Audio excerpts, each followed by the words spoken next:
Jaire Alexander's career in Green Bay looks all but over, but that doesn't mean he doesn't have value to the Packers in a potential trade, even if the market is not going to be robust. Let me explain why.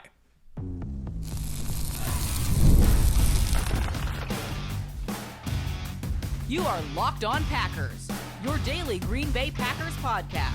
Part of the Locked On Podcast Network, your team every day. You are Locked On Packers, part of the Locked On Podcast Network, your team every day. I'm Peter Bukowski, and I cover the Packers for The Leap, a newsletter I would love for you to subscribe to. Follow me on Twitter, Peter_Bukowski. Follow the podcast on Twitter, Locked On Packers. Like us on Facebook. Subscribe to the podcast, iTunes, Spotify, Google Podcasts. Wherever you find podcasts, you'll find Locked On Packers, the number one Packers podcast on the internet. And the show for fans who know what happened, they want to know why and how. Thanks to everyone who makes Locked On Packers their first listen every day. We hope you like starting your day with us as much as we like starting our day with you. Jaire Alexander, likely on the way out. Rob Demovsky reporting multiple sources inside the organization frustrated with his lack of availability. That's an interesting way to phrase it, isn't it? And when something like that comes out, it's just over.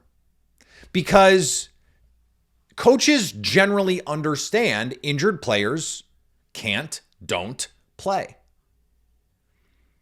The only reason you go on the record to a journalist, an ESPN beat reporter, with that sort of complaint is if you believe there are times as an organization when he was healthy enough to play and simply didn't.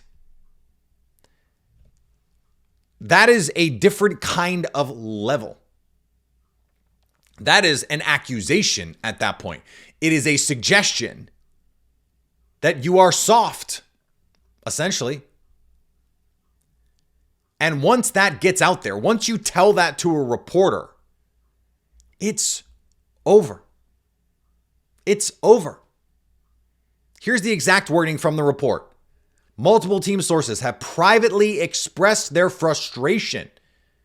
So now we're talking about, I came to talk to you to complain about Alexander's inability to stay healthy and or play through injuries. And that second piece is the piece. The play through part. It's one thing to get hurt. It's another thing to not want to continue to play while you are hurt. And for this team, for this head coach, that kind of thing will land you in the doghouse.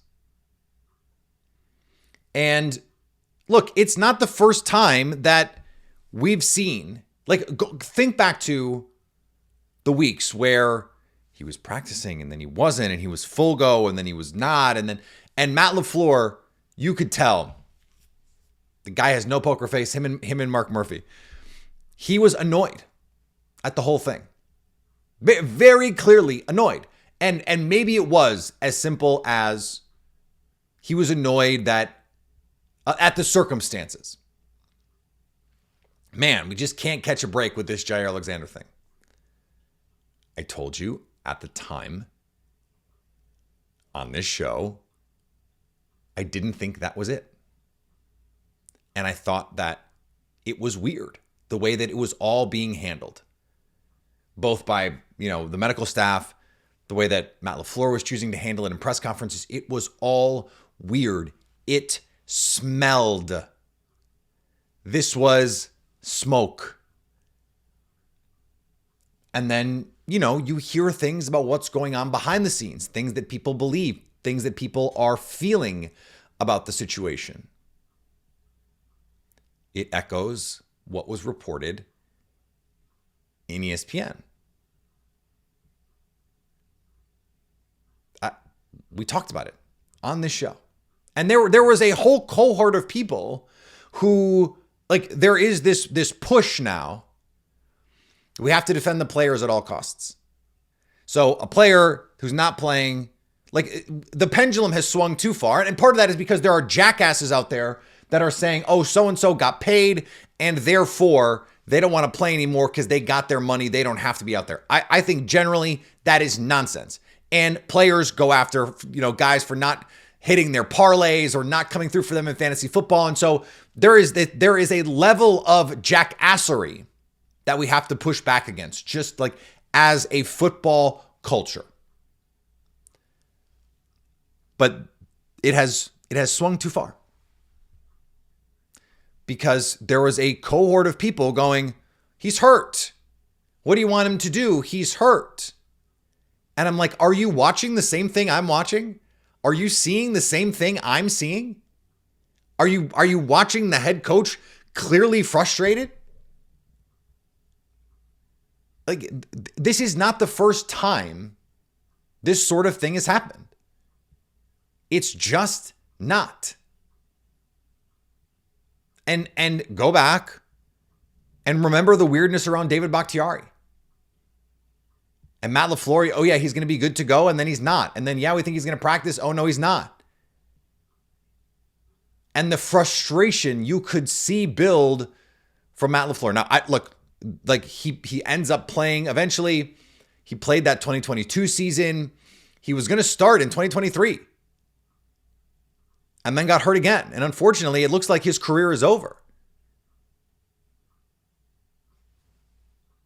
But that was weird. And Matt LaFleur made it obvious. I wouldn't say made it known, but made it obvious. He thought it was weird too. We don't always have to be like, well, they're hurt. Yes, clearly they're hurt. But is there more to the story? What the team believes matters here too. Does the team believe that they can play? Now, look, your mileage may vary on that. The team has a different incentive structure than the player. So I don't even want to quite go down that path. But this is a situation that's more than just he can't stay healthy. It is not only can he not stay healthy, we think there are times when he was 80, 85, 90%, where we would expect someone making the amount of money that he's making, who is as good as he is, who is as important to this team as he is, to make a better effort to be out there. That is clearly the subtext of this report. And that is my understanding, at least, and not from everybody, but there are important stakeholders in that building who certainly feel that way. Now, here's the thing. Once this is public, it's done. Everyone in the league knows now, if they didn't before, this is over. You have to move on. You have to cut him. So he can't net them anything in a trade, right? I wouldn't be so sure about that. And not only am I going to tell you why, but I'm going to tell you that I think they can get some real good stuff with Jaire Alexander. We're going to talk about that next on Locked On Packers. When the game tips off, the NBA action is just getting started, and there's no better place to get in on it than FanDuel, America's #1 sportsbook. With FanDuel, you can place live bets throughout the game, so even if you miss the opening tip or want to bet on a fourth quarter comeback, you can stay in the action. And if you're looking for a bigger payout, you can combine live bets into a same game parlay. I love using FanDuel's live betting feature because it keeps every moment of the game exciting. Whether I'm backing my team for a late game rally or picking a player to hit a clutch three, I never feel like I missed my chance. Plus the app, it's easy to use, and when you win, you get paid instantly.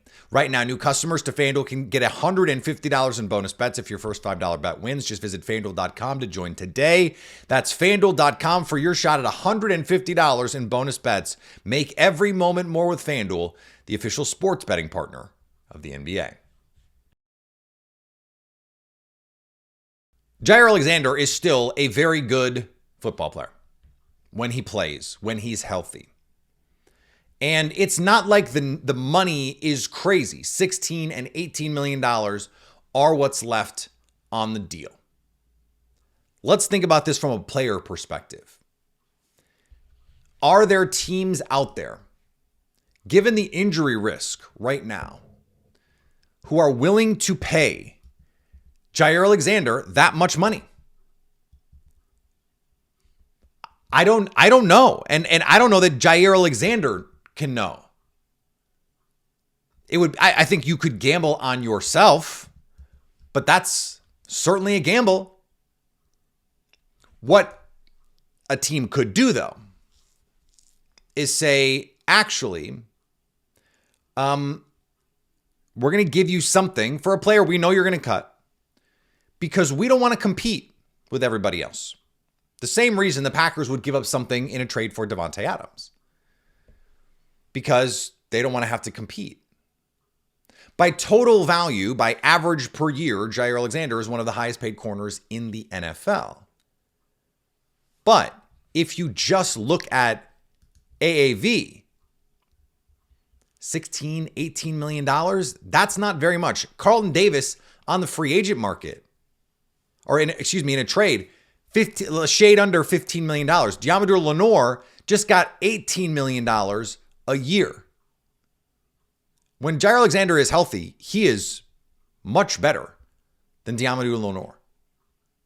Has more scheme versatility. I mean, Darius Slay's making $13 million, and the Eagles might cut him. Jamel Dean is making $13 million a year, and the Bucs are going to cut him. $13, $15, $16 million for a player as good as Jaire Alexander is a good contract. But is that what he would get on the open market, given the injury issues, given the history, given the way that a very good organization would just not want to be in the Jaire Alexander business anymore? They know more about his medicals than anybody else. If you're Jaire Alexander, you also are going, well, if someone trades for me, even if it's a late round pick, we have to do this deal. You have to, if you want to rework the deal, you're going to have to give me real money because you just traded for me. You just gave up assets to get me. So now I have you not over a barrel, to be sure, but there's certainly some leverage that you can apply in a circumstance like that. Same way, Davante Adams, I believe, yes, there's freedom in getting to choose your own location, but if what you want to do is maximize your earnings, I actually don't think hitting the open market is the best thing to do. I think someone trading for you is the best thing because on the open market, Davante Adams, for example, $35 million in base salary, it doesn't matter what happens on the open market. No way are you getting to that number. But guess what? If a team trades for you, they have to get close, or at least closer to that number, because that's the number they owe you. If you're trading for that, you owe Davante Adams that money, unless you rework the deal. So again, he has some leverage. This is exactly why Jaire Alexander has value, because his contract is good. Even with the injury caveats and whatever else you want to add. So I was going through, The Athletic just put out a list of players who could potentially be cut. And I thought, is there an opportunity here for the Packers to use Jaire Alexander in a trade for someone else's problem? Someone else wants to cut their guy. And they're going to. But why not? Rather than swap late round picks, which you certainly could do. Hey, here's a 5th. We'll give you a 6th and Jaire Alexander. You could do that for the exclusive rights to negotiate on a new contract with Jaire Alexander. But could you call, let's say, the Los Angeles Chargers and say, hey, we would love to take Joey Bosa off of your hands, oft injured, but when he's healthy, a really good player. You're going to cut him anyway. Why don't you send him to us? We'll take care of it. He's $13 million in base salary. He's $36 million on the cap, but the Chargers would save a boatload of money by moving on. It's only $11 million in dead cap. He was going to count $36 million on the cap. 13 million for Joey Bosa, $13 million for Jaire Alexander. In a vacuum, I think you'd rather have Jaire Alexander just because of the positional value there, age, those kinds of things. But Joey Bosa is only 30. And at $13 million for the Packers anyway, that's nice. That's a nice amount of money to pay Joey Bosa. It's just that one deal. You could even add a year and move that money, or move some of that money, guarantee some of the money. The machinations of contracts are always so boring, but it would be a here, you take our problem and we'll take yours. You're going to cut him anyway, but we don't want to get into a bidding war on the open market. We don't want the 49ers to go, hey, what we'd love to do is reunite the Bosa brothers. So when you cut him, we'll just take him. No, you are using, so now you get to use Jaire Alexander as a trade piece for someone else's Jaire Alexander. Okay, why not Davante Adams? Why not Jaire Alexander for Davante Adams? You have to cut Davante Adams if you're the Jets. You have to cut Jaire Alexander if you're the Packers. You're losing DJ Reed in New York, probably. Aaron Glenn, a former defensive back, is the new coach, players coach in New York, has seen Jaire Alexander play. Well, theoretically. He's not been playing a lot of divisional games of late, Jaire Alexander, but is familiar with the quality of player that Jaire Alexander is, to be sure. And you're a former defensive back, a former defensive back in the NFL. If anyone feels like they could connect to someone like that, it would be someone like Aaron Glenn. And then you're adding Davante Adams with on a deal where you're going to have to rework it. I've said that before. The Mike Evans deal makes a ton of sense. 2 years, 45, let's call it. Davante Adams is not playing anywhere on the salary that he's owed this year, $35 million or whatever it is in base salary. No one in the world is paying that money. And Davante Adams knows that. And again, we've talked about this before. One of the reasons why I'm quite sure, though I'm just speculating on that part of it, but I'm pretty confident that the reason there was a coordinated effort to leak he'd like to go play on the West Coast if he's released is so that someone trades for him. And that someone is a team like the Packers. Somewhere he would like to go, somewhere where he could sign an extension, where they would give him some more money than he might otherwise get. Jaire Alexander for Davante Adams is, to me, it's the perfect trade. It's the perfect trade. Because what's the downside for either team? Especially for the Jets. They're getting rid of a player they were already just going to cut. Is anyone going to offer anything that is like, you're not going to get a first round pick for Davante Adams when you know he's getting cut? Just not happening. Jaire Alexander, when he's healthy, is a first round pick in value at least. At least. Now, he's not healthy all the time. This is one of the reasons why the Packers are willing to move on from him, but this is the whole point. If Davante Adams in a situation where everyone knows you got to cut him, he's only worth a 5th round pick. In no universe is that 5th round pick more valuable than the potential of what Jaire Alexander could bring to you at a position of high value. And he's still relatively young. So it's not like he couldn't be aligned with your timeline. And so I think that's something that makes a lot of sense for both sides. Now, there are some other like less appealing, less sexy trades. Jonathan Allen for the Commanders. They just traded for Marshawn Lattimore, but do they want to take another swing at this? add a high upside kind of player. Ja had that interception against Dan Quinn's Cowboys a couple years ago. Like, they know how good Jaire Alexander is. Would the Packers trade for Javon Hargrave in San Francisco? He's probably going to get cut. Could you do that? 49ers are probably going to lose Charvarius Ward. Charvarius Ward, by the way, would make a pretty good Packer. Would you want to trade Jaire Alexander for Darius Slay? Darius Slay is 34 years old. Had some injuries. Still a really good player, man. Still a really good player.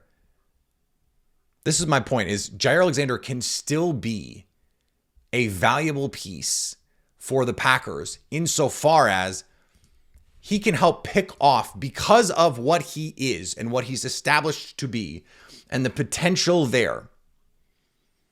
It's a little bit like the Family Guy, like a box, a pick, a 5th round pick could be anything. It could even be a player half as good as what Jaire Alexander has established himself to be when he's on the field.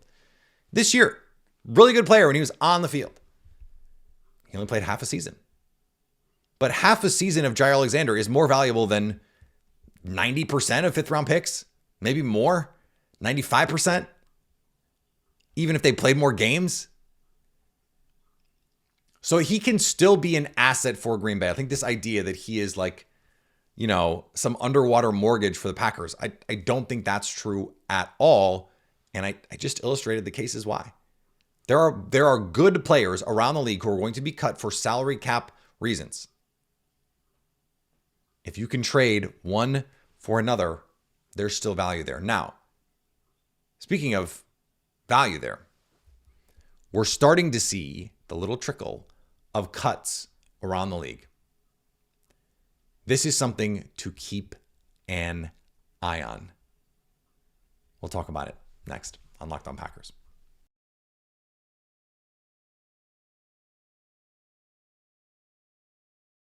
A couple reasons to bring this up. The first is that Kendall Fuller got released by the Dolphins. He is someone who had some injury issues, but you could get for a song. I don't think it would cost very much to bring in someone like that. The other thing is, it would insulate you. A move like that would insulate you against going out and having to feel like you got to spend day one of free agency, because he's a quality depth player. He's sort of like the Christian Kirksey signing, the Rick Wagner signing, the Devin Funchess signing that we've seen Brian Gutekunst make in the past, where, you know, you sign a player who can far outperform the meager contract veteran player that you bring in. It's not going to change your life, but he's a nice player. Like, if he is your third boundary corner, if you just slot him into the Eric Stokes spot, that is a pretty sizable upgrade for the Packers based on what Eric Stokes was post-injury. And I hate to see it. It sucks. He was so good as a rookie. He really was. Like, he was so good for a rookie to the point that he was just a good, solid starting corner in the NFL, which is just like not a thing that happens with corners in the NFL. You do not walk into the league a solid starting corner. And that's why I was like very high on him. Like, you walk into the league looking like that, and you have the physical tools that he does, the sky's the limit for him. And unfortunately, just the lower body injuries robbed him of the best trait that he has, which is that just supreme explosiveness and athleticism. It's just not there anymore. He's not playing with the confidence of it anymore. Let's not fall down the rabbit hole here. But the players are going to be cut. And I just gave you some of the names of some of the players. Some of them will be post June 1 designations, but they'll be cut before then, because you can do that. You can cut someone post June 1 designation, and that just doesn't take effect. You carry the cap space that you don't have until June 1, and then it comes off the books. That's the thing. But anyone can sign them in the interim.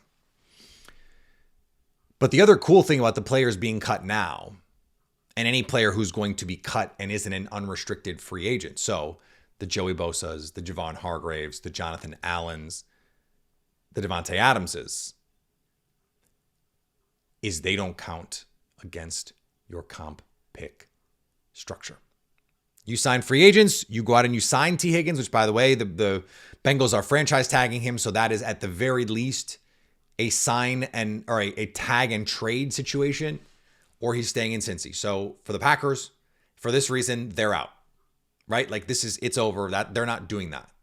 They're not trading what I can only assume is a first round pick for the privilege of paying T. Higgins $30 million. I can't imagine a universe where they do that. And I don't think it would be at all a prudent thing to do. I think his value becomes significantly less if you're attaching that kind of draft capital. But if you're attaching that kind of draft capital, you're almost forced to justify it with a top of market contract.